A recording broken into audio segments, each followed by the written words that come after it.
I always thought my marriage to Victoria was perfect. We had been married for 20 years, and our bond seemed unbreakable. We shared everything and always supported each other. Victoria was my best friend, my confidant, and my lover. Our two kids, Emma and Jake, were our pride and joy. I had no reason to doubt her until one evening changed everything. Victoria had started working late frequently, something she attributed to her new project at work. Her boss, Mark, a charming and successful man, often required her to stay for meetings and planning sessions. Initially, I didn't think much of it. Victoria was dedicated to her career, and I respected that.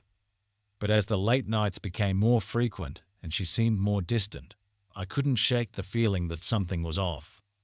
Victoria was an extraordinarily beautiful woman. She had long, dark hair that cascaded over her shoulders in luxurious waves, and her vibrant green eyes always sparkled with life.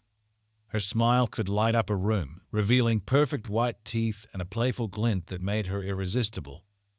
Victoria's figure was stunning, tall and slender with curves in all the right places. She had a natural elegance and grace. Whether she was dressed in a tailored business suit or casual jeans and a t-shirt, her presence was magnetic, drawing people in and making them feel special. It was easy to see why Mark was attracted to her. I couldn't bear the thought of losing her, but I needed to know the truth. One night, Victoria came home later than usual, and as she showered, her phone buzzed with a message. I glanced at the screen and saw a text from Mark. "Tonight was amazing. Can't wait for the next time." My heart sank. I decided to confront her, but not before I had evidence. Over the next few days, I bought several discrete cameras and audio recorders. I placed them strategically around the house, our bedroom, the living room, and even her car. I needed to know if my suspicions were correct. I felt like a spy in my own home, but I couldn't let my emotions cloud my judgment. The following week, I had a business trip. Before leaving, I set everything up and kissed Victoria goodbye, feeling a mix of love and betrayal. I checked into my hotel and immediately accessed the live feed from the cameras. For the first few hours, nothing unusual happened. Victoria went about her evening routine, and I almost convinced myself I was being paranoid. But then, around 10 p.m., Mark arrived. I watched as Victoria welcomed him into our home with a passionate kiss. My heart shattered as they made their way to our bedroom. The audio picked up their conversation, filled with intimate and loving words that she once shared only with me. They talked about their plans for the weekend, their feelings for each other, and how they wished they could be together openly. I felt a mix of rage and despair. I knew my marriage was over, but I needed to confront them. I drove back home in the middle of the night, my mind racing. I parked a few blocks away and approached the house silently. With a baseball bat in hand, I entered through the back door. I could hear them in the bedroom, their laughter and moans piercing my heart. I burst into the room, and they both froze in shock. "What the hell is going on here?" I shouted. Victoria tried to cover herself, while Mark scrambled to get dressed.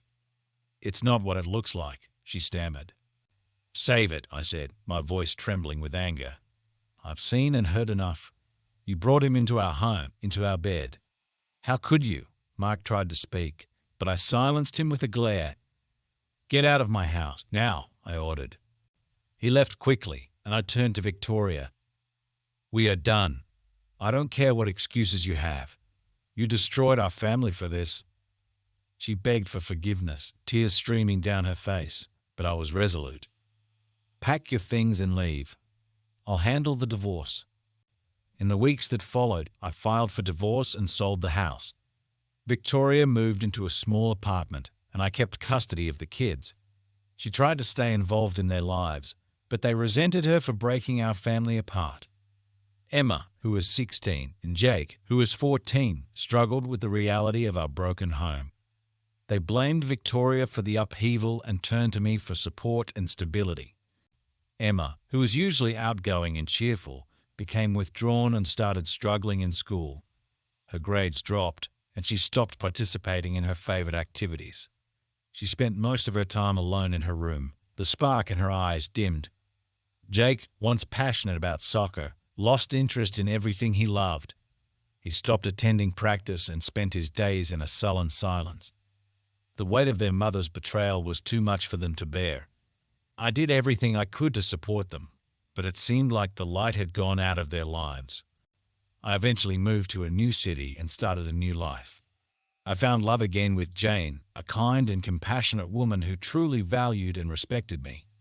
Jane was a breath of fresh air, bringing joy and stability back into our lives. Victoria's betrayal taught me a harsh lesson, but it also led me to a place of strength and resilience. As for Victoria, she continued to live with the consequences of her actions, alone and regretful. Victoria's new life was a far cry from what she had with us. Her relationship with Mark quickly soured. The excitement and passion faded, and they fought constantly. Mark blamed her for his own marital problems and his declining performance at work. He eventually left her, and Victoria found herself truly alone. Her small apartment was a stark contrast to the home we once shared, and her loneliness was palpable. One tragic night, Victoria, feeling the weight of her isolation and guilt, drank heavily and drove her car into a tree. She survived the crash but was left with severe injuries and a long recovery ahead. Her physical scars were a painful reminder of her broken life, and her mental health deteriorated further. She became a shadow of her former self, haunted by the choices that had led her to this point. She struggled with depression and turned to alcohol to numb the pain, further isolating herself from the world. Despite everything, Emma and Jake thrived in their new environment. Emma excelled in her studies and became a leader in her school's drama club. She found solace in acting, using it as an outlet to express her emotions. Jake found solace in sports, becoming the star player on his soccer team. He channeled his anger and hurt into his performance on the field, regaining his passion for the game.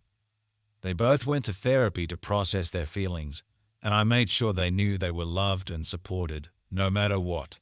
Slowly, we healed, leaving the past behind and looking forward to a brighter future. A few years later, I got a call from Sarah, Victoria's sister. Victoria had been struggling with depression and health issues, and she passed away alone in her apartment. Only Emma attended her funeral, scattering her ashes quietly, a final goodbye to the mother who had once been everything to her. The funeral was a somber affair, a stark reminder of the consequences of her actions and the fragility of life. Victoria's death brought a strange sense of closure. The chapter of betrayal and heartache was finally over, and we could fully embrace our new lives. The lingering pain and unanswered questions that had haunted us began to fade. We found peace in the beauty of our surroundings, the rolling hills, the distant mountains, and the serene forest that became our sanctuary. I often thought about what might have been if things had turned out differently. Sometimes, in the quiet moments of the early morning, I would reflect on our past, the love we once shared, and the life we had built together. But I knew that everything happens for a reason. Each trial and tribulation had a purpose, leading us to where we were now. The pain had shaped us, carving out deeper resilience and understanding within our hearts. It had taught us the value of forgiveness, the importance of support, and the strength found in family. But it didn't define us. Instead, it became a part of our story, a chapter that we had turned the page on. We had emerged stronger, wiser, and ready to face whatever the future held with open hearts and hopeful spirits. Emma and Jake blossomed in their new environment, their laughter and joy filling our home once more. Jane and I nurtured our garden, watched the sunset over the hills, and built a life filled with love and contentment. We had learned to cherish each moment, appreciating the beauty of the present and the promise of the future. Thank you for watching. Like and subscribe if you enjoyed the video. See you next time.